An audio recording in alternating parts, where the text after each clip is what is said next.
Hello friends, ఎలా ఉన్నారు? అందరూ బాగున్నారా? నేనైతే బాగున్నాను ఫ్రెండ్స్. భోంచేశారు అందరూ? నేనైతే ఇప్పుడే నమాజ్ చదువుకొని భోజనం చేస్తున్నాను. చూడండి, ఈ కూరగాయలు వేసి ఎజ్జు పలువు లాగా చేశాను ఫ్రెండ్స్. ఇవాళ ఏంటో భోజనం మామూలు భోజనం తినాలనిపించలా, వైట్ రైస్.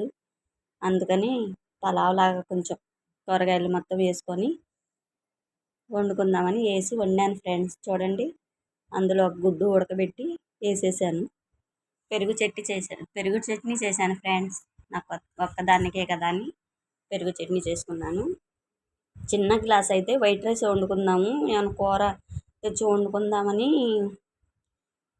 బియ్యం కడిగి పెట్టాను. తర్వాత ఏంటో మనసు తినబుద్ధి అవ్వాలా, సరేలే అలా చేసుకుందాము అని గబా గబా కోసేసి కూరగాయలు అవన్నీ వేపేసి పలావ్ లాగా చేసేసాను. గుడ్డు వేపుకున్నాను, పెరుగు చట్నీ చేసుకున్నాను ఫ్రెండ్స్.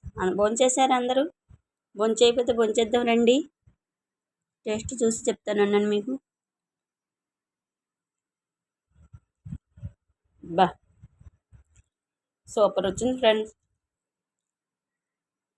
లవంగ, చెక్క, వేలుక, ఉల్లిపాయలు, అల్లం వెల్లుల్లి పేస్టు, కొత్తిమీర, పుదీనా, దొండకాయ, బెండకాయ, ఆలుగడ్డ, క్యారెట్ అవన్నీ వేసి చక్కగా వేపేసేసి గిలాసున్నర నీళ్ళు పోసేసి చక్కగా వండాను ఫ్రెండ్స్. చూడండి, పొడి పొడిలు ఆడితే ఎంత బాగుందన్నో.